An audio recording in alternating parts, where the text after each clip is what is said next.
دماغ حاضر رکھیے، سورہ انفال ہے، آیت نمبر 46 ہے۔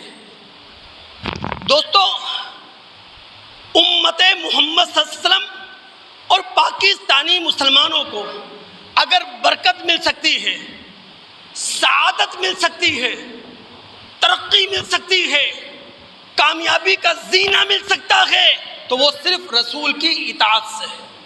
اللہ نے کیا کہا؟ وَأَطِيعُوا اللَّهَ وَرَسُولَهُ وَلَا تَنَازَعُوا فَتَفْشَلُوا وَتَذْهَبَ رِيحُكُمْ وَاصْبِرُوا إِنَّ اللَّهَ مَعَ الصَّابِرِينَ۔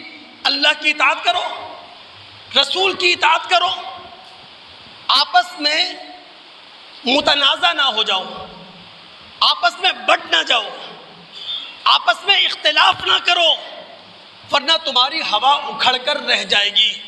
میں آپ کو لے کر آتا ہوں سورہ آل عمران، اس کے آخر